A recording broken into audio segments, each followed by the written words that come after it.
Good morning. আজকে সমস্ত কাজ হয়ে গেছে আমার সকাল সকাল। তারপরে চলে এলাম রান্নাঘরে। আর রান্নাঘরে এসে আমি বানাচ্ছি দই বড়া। দই বড়ার ব্যাটারটা আমার রাখা ছিল কালকের, ছেলের জন্য বানিয়েছিলাম, ওটা রেখে দিয়েছিলাম।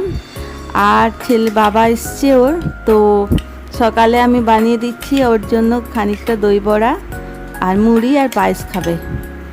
তো বললো আজকে রুটি খাবো না, মুড়ি খাবো, তো মুড়ি দিয়ে দিলাম।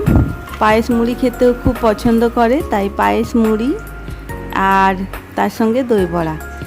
তো আমি পায়েসটা বার করে নিয়েছিলাম ফ্রিজ থেকে, এই পায়েসটা দিয়ে দিচ্ছি।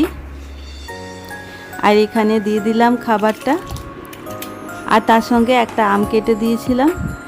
আর এইখানে আমি ভাতটা চাপিয়ে নিয়েছি সকালবেলায়। তার সঙ্গে আজকে বাজার গেছে, দেখি কি নিয়ে আসে, তারপরে রান্না হবে। তো আমি বাগানে গাছটা দেখছিলাম, সিম গাছটা অনেক মানে চারিদিকে লত হয়ে গেছে, এগুলো কেটে দিতে হবে, নয়তো চারিদিকে ছেয়ে যাচ্ছে, আমার বেশ ভালো লাগছে না অত। আর এখানে আমি সমস্ত জামা কাপড় কেচে মেলে দিয়েছি, আজকে একটু একটু রোদ দিয়েছে, দুদিন বৃষ্টি পড়ছিল। তারপরে এখানে নিয়ে চলে এসছে বাজার করে, আজকে নিয়ে এসছে চোস্তা। তো আমি এখানে চোস্তাটাকে ভালো করে গরম জল দিয়ে ধুয়ে নিয়েছি। এটা করতে একটু টাইম লাগে, অনেকক্ষণ টাইম লেগে গেছে আমার।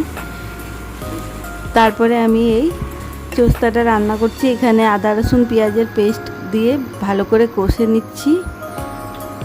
তারপরে ওটা দিয়ে দিলাম চোস্তাটা, আর ভালো করে কষে এটা সিদ্ধ করতে দিয়ে দেবো। এটা অনেকগুলো সিটি দিতে হবে, কারণ ভালো করে না সিদ্ধ হলে খেতে ভালো লাগবে না। তো এই চোস্তা রান্না ছোটোবেলায় অনেক খেয়েছি এটা বাপের বাড়িতে। আর এই লাউগুলো নিয়ে এসছে, তো আমি এখানে 3টে লাউয়ের মধ্যে 1.5টা লাউ দিয়ে দেবো চোস্তা রান্না করতে।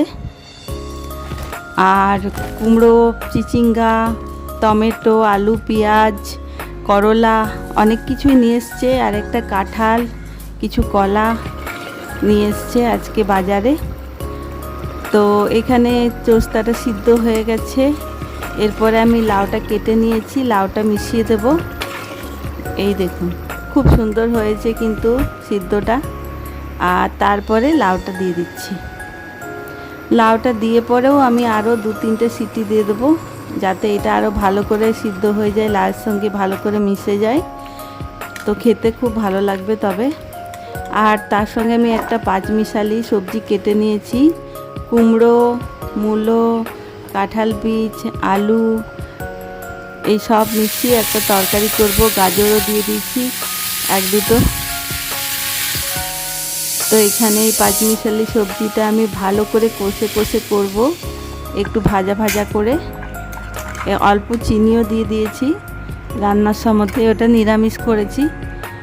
আর এখানে সিদ্ধ হয়ে গেছে, আর কালারটাও খুব সুন্দর এসছে, খেতেও খুব সুন্দর হয়েছে। আর এখানে সবজিটাও হয়ে গেছে রান্না করা।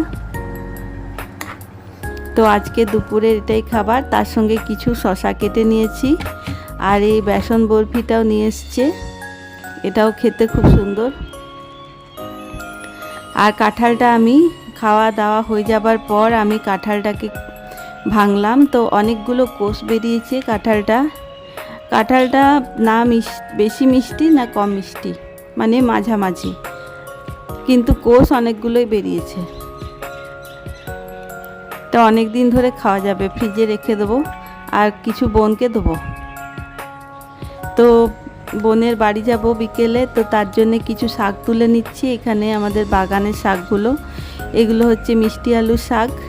তো বললো তাহলে শাক কিছু নিয়ে আসবি, তো আমি এখানে শাকের পাতাগুলো তুলে নিচ্ছি যাতে ওকে ভাজতে না হয়। তো পাতাগুলো নিয়ে যাব শাকের। আর তার সঙ্গে নিয়ে যাব কালকের কেকটা, আর তার সাথে পায়েস একটুকু, আর কাঁঠাল। আর এখানে 2টো বেগুন হয়েছে গাছের, বেগুন 2টো নিয়ে যাব।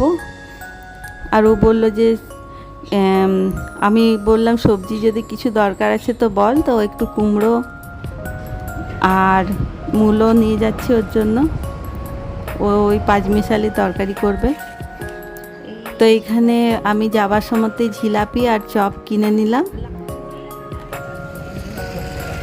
তো ওদের বাড়িতে চা খেয়ে তারপরে বেরিয়ে গেলাম। তো আজকের